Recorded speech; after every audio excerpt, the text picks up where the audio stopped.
Olá, galerinha, tudo bem com vocês? Sou Guilherme Campos, professor de Educação Física da Rede Estadual do Maranhão, e nessa aula de hoje aqui do nosso projeto Fique em Casa Aprendendo, nós iremos dar continuidade no que nós estamos trabalhando aqui, que nós estamos falando de quê?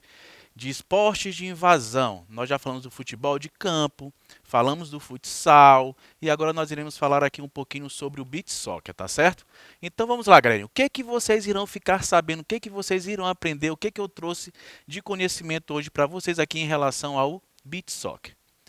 Nós iremos sair dessa aula aqui sabendo sobre a origem, as dimensões do campo de jogo, as principais regras e os destaques, tá certo, galerinha? Separei esses 4 tópicos para vocês. Tem muitos detalhes, muitas coisinhas aqui. Nós iremos falando aqui no decorrer da nossa aula. Então, a origem. Em 1993, o beach soccer dava seus primeiros passos com alguns jogos de exibição. Em 1994, a televisão e uma agência de marketing firmaram parceria para a realização do primeiro mundialito de beach soccer, competição que aconteceu no mês de abril na famosa praia de Copacabana. É importante, quando eu falo de histórico, eu deixar claro aqui para vocês que o beach soccer como esporte, ele começa a ter essa proporção, ele surge em 1993. Porém, a prática da peladinha, de jogar uma bola na areia, nas praias, já era comum, já era comum. Tá certo? Então surge como esporte, como algo federado, com disputas internacionais, nacionais, Copas do Mundo, a partir de 1993, quando começou a ter essa dimensão, tá certo, galerinha? Então, campo de jogo, a superfície será de areia, estará nivelada, livre de seixos, conchas ou qualquer outro objeto que possa lesionar os jogadores. Para as competições internacionais, a areia deverá ser de grão fino, com uma profundidade mínima de 40 centímetros. Deve ser peneirada até que se torne aceitável para o jogo, sem ser áspera. Não deverá ter conchas ou outros elementos perigosos, nem deve ser excessivamente fino para não levantar pó que fique na pele. Então tá aqui uma. Quando eu falei para vocês de uns esportes de rede, que eu falei lá do vôlei de praia, eu falei que a altura da areia também era de 40 centímetros. Então as arenas elas são projetadas praticamente para 40 centímetros de profundidade. Por quê? Eles executam muitos movimentos. O beach soccer ele é muito plástico, movimentos muito plásticos. Eles realizam voleios, bicicletas. Então, hora ou outra o atleta ele vai cair sobre o chão. E esse chão ele tem que absorver um pouco ali do impacto, tá certo? Então a altura mínima é de 40 centímetros. Em competições, geralmente eles peneiram essa areia. Para quê? Para livrar de qualquer tipo de objeto perfurante, uma concha, um seixo que venha a prejudicar a integridade física desse atleta, machucar o atleta. Está aqui o campo de jogo. Existe aqui, ele é de 35 a 37 metros de comprimento, de 26 a 28 metros de largura. Professor, e essas marcações? O que são essas marcações? Ora, galerinha, essas marcações, como a areia ela não deixa uma marcação de tinta, uma marcação, então são colocadas bandeirinhas. Então, sempre que nós formos falar de alguma distância, alguma coisa, essa distância ela é marcada pelas bandeirinhas e dentro do campo de jogo traça-se o quê? Linhas imaginárias, tá certo? Porque essa areia ela é constantemente movimentada com o movimento dos jogadores. Eles correm ali por cima, eles chutam a bola, então não teria como fazer uma marcação de linha ali. Então, dentro dessa linha vermelha seria o quê? A área penal. Qualquer falta que acontece dentro dessa área é uma penalidade para a equipe adversária. E é o limite onde o jogador pode sair com as mãos. Daqui a pouco eu vou falando isso para vocês. A linha azul limita o meio do campo de jogo, tá certo, galerinha? As bandeirinhas vermelhas, as extremidades aqui, o campo, né? O canto da quadra. E as linhas vermelhas aqui centrais aqui são o meio do campo. A área penal, tá aqui, ó. É uma linha imaginária que deve ser traçada paralelamente a 9 metros de cada linha de meta, dentro do campo de jogo, definido por 2 bandeiras amarelas, aquilo que eu falei para vocês ainda há pouco, localizadas próximo a cada linha lateral e fora do campo de jogo. A área delimitada por essa linha é a linha de meta, será a área de penal. Tá aí, coloquei um pontinho preto, que é de onde o atleta ele realiza o chute da penalidade. Sobre essa bolinha, essa marcação está onde? Sobre o tracejado vermelhinho ali, que é a marcação das bandeiras amarelas, uma distância de 9 metros.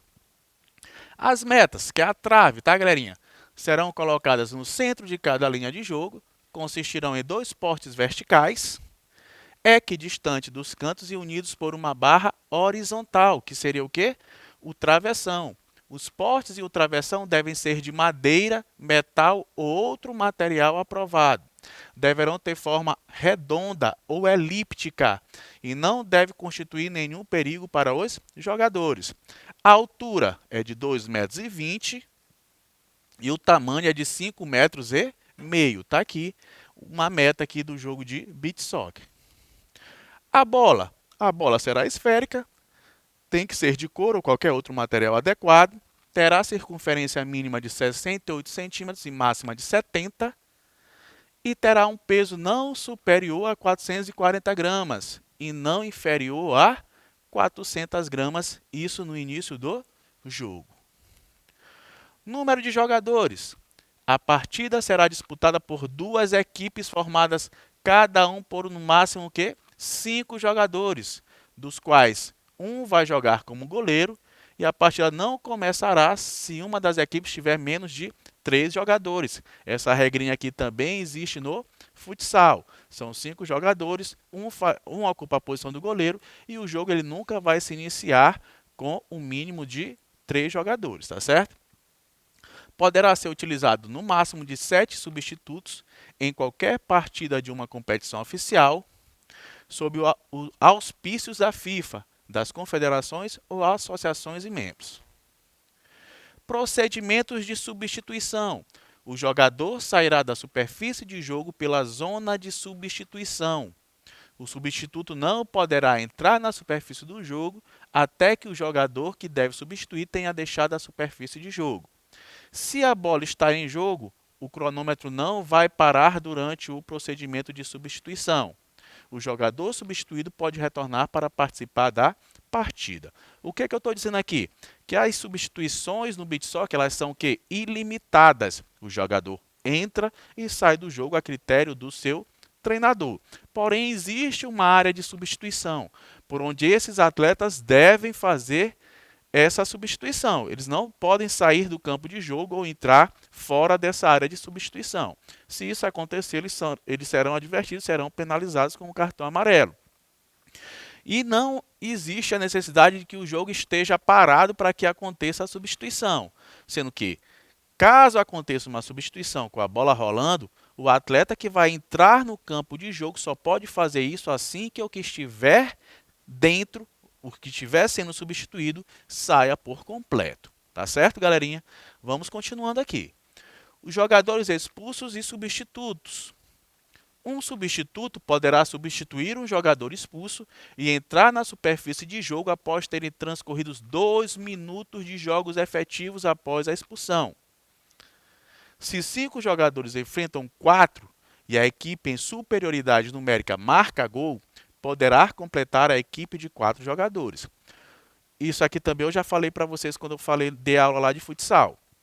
O atleta ele foi expulso, a equipe ela será penalizada, ela ficará com menos um jogador durante o quê? 2 minutinhos. Porém, se a equipe que tem o seu jogador expulso, por exemplo, eu sou da equipe A e um atleta da minha equipe foi expulso, o que vai acontecer? Se eu sofrer um gol, dentro desses 2 minutos, eu já pode alguém substituir esse atleta que foi expulso, tá certo? Se isso não acontecer, se não tiver a ocorrência de um gol, vai ter que transcorrer os 2 minutos de jogo, tá certo? Lembrando que o cronômetro ele é parado, então são 2 minutos de jogo transcorrido.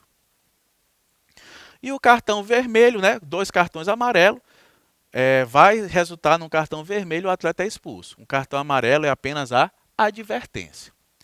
Equipamentos. O equipamento básico de um jogador consiste nas seguintes roupas separadas. Uma camisa ou camiseta de manga, Se usar uma roupa interior, uma camisa térmica, proteção de calor, de sol, qualquer coisa, estas deverão ter a cor das mangas da camisa ou camiseta. Calções, se utilizar shorts interior, um calção térmico, estes devem ter a cor principal dos calções. Então perceba, é um esporte que ele é praticado geralmente na praia.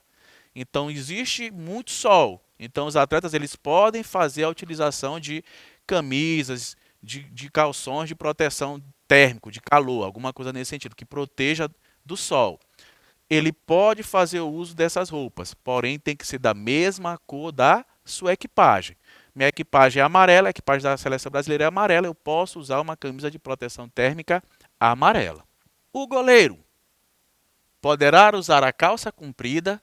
O uso de calçados não é permitido. Se permite o uso de proteções elásticas nos pés, tornozeleiras, sempre que não cubram completamente os pés, os tornozelos e os dedos dos pés. Então percebam, no beach soccer, como ele é praticado na areia solta e existe às vezes muito contato físico entre os atletas, não é permitido o uso de qualquer tipo de calçado. Mas é uma base ali que ela é meio que instável, a areia ela é fofa. Então eles podem utilizar tornozeleiras para que tenha uma proteção aí dessa articulação do tornozelo, uma amarração melhor, uma proteção para o atleta. Mas eles não podem cobrir por completo os seus pés, tá certo, galerinha? A duração da partida, períodos de jogo, a partida durará 3 períodos iguais, de 12 minutos cada, exceto que por mútuo acordo entre o árbitro e as duas equipes participantes se combine outra coisa. Todo acordo de alterar os períodos de jogo deverá ser tomado antes do início da partida e conforme o regulamento da competição. Então percebam, existe essa particularidade aqui do beach soccer. Geralmente as modalidades elas disputam em 2 tempos. O beach soccer são 3 tempos de 12 minutos. 3 tempos de 12 minutos é o tempo do jogo de beach soccer. Descanso entre os períodos. Os jogadores terão direito a um descanso entre cada período. O descanso entre cada período não deverá durar mais de 3 minutos, um quarto do tempo de jogo normal. A duração do descanso entre os períodos poderá ser alterada unicamente com o consentimento do árbitro. Caso aconteça empate, o que vai acontecer? Uma prorrogação. O regulamento de uma competição poderá estipular que se jogue uma prorrogação de 3 minutos para ver se alguém ali sai vencedor ou perdedor. Para caso persista esse empate, a equipe vai para a disputa de penalidades. Bola em jogo ou fora de jogo. A bola estará fora de jogo quando? A bola não estará em jogo quando? Cruzar completamente uma linha ou linha lateral ou de meta, seja por terra ou pelo ar. Então percebam, a bola ela vai sair do campo de jogo quando ela cruzar as linhas por completo. Se a bola não passar por completo, ficar pelo menos um pedacinho da bola ali sobre a linha ou dentro do campo de jogo, essa bola não sai. Para que a bola saia, ela tem que sair por completo. E ela sai também no espaço aéreo. Se essa bola cruzar o espaço aéreo depois das linhas demarcatórias, o que acontece? A bola sai, tá certo, galerinha? Então, traça-se uma linha imaginária, um retângulo ali imaginário ali pelo ar, que se essa bola cruzar esse plano, a bola sai. Caso a partida tenha sido interrompida pelos árbitros, atinja o teto se a partida for jogada em uma superfície coberta. Existem algumas arenas que são cobertas, tá certo? Então, se a bola tocar em qualquer estrutura desse teto, a bola já saiu do campo de jogo. A bola em jogo. A bola estará em jogo em qualquer outro momento, incluindo quando rebote os postes, travessão ou bandeiras de canto permaneça no interior da superfície de jogo. Rebote nos árbitros localizado no interior da superfície de jogo. Falei ainda há pouco se a bola tocar a estrutura do teto. Porém, se a bola tocar a bandeirinha que marca o canto da quadra, essa bola ficar dentro do campo de jogo, essa bola não saiu. Tá aí na imagem algumas coisas aí para vocês, ó. Uma bola quase que saindo, porém ela está em jogo porque ela não saiu por completo, e a bola branca ali que ela está totalmente por fora, então é bola fora. Gols marcados. Se haverá marcado um gol quando a bola ultrapassar completamente a linha de meta. entre as postes e debaixo do travessão, sempre que a equipe marcadora não cometer anteriormente uma infração. O mesmo princípio dos laterais, tá certo?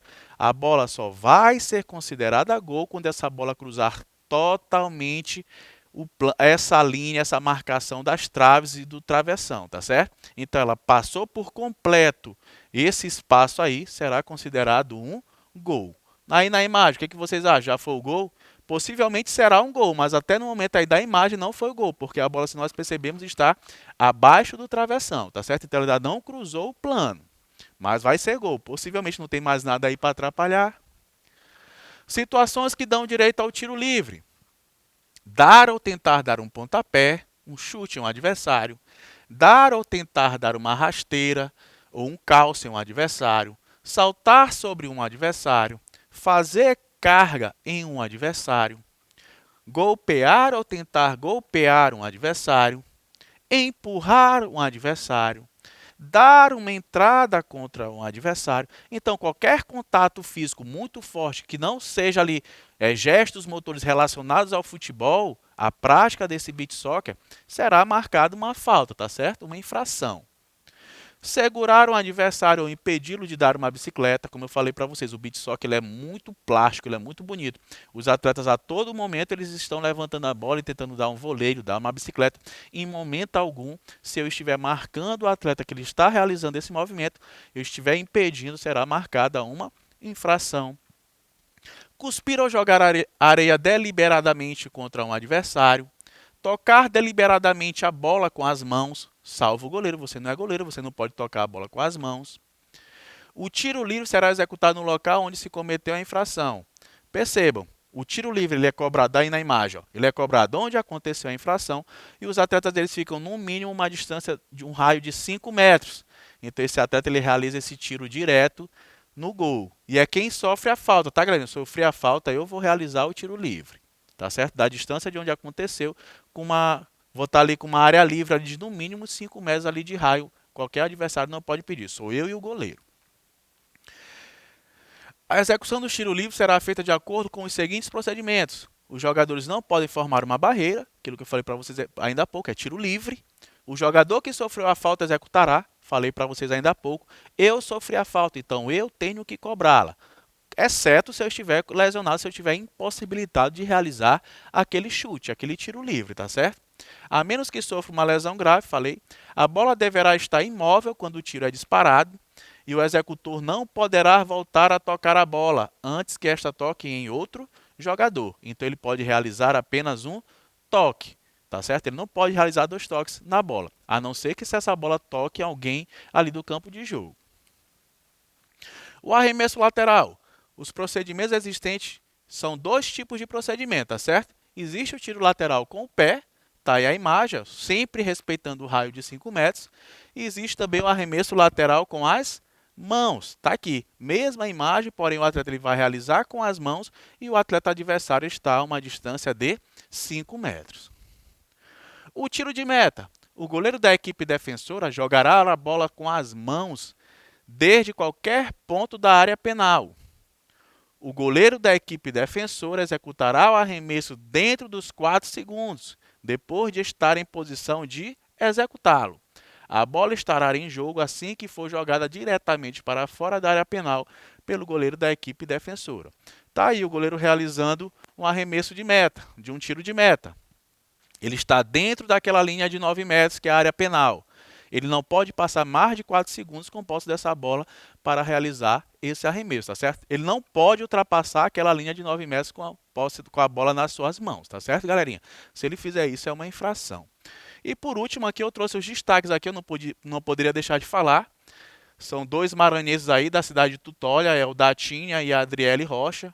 Ambos são da seleção brasileira, ambos já disputaram aí várias vezes aí os melhores jogadores de beach soccer aí do mundo. Né, galerinha? Então a gente não poderia deixar de falar dessas 2 ferinhas aí. Então, galerinha, eu vou ficando por aqui. Eu espero que vocês tenham entendido, que vocês tenham compreendido um pouquinho aí sobre o beach soccer, que é uma modalidade aí na qual o Brasil ele se destaca bastante. E a gente vai continuando aí, próxima aula a gente vai falar sobre rugby, a gente vai dando continuidade aí no nosso aprendizado aí em relação aos esportes de invasão. Vamos para cima, hein?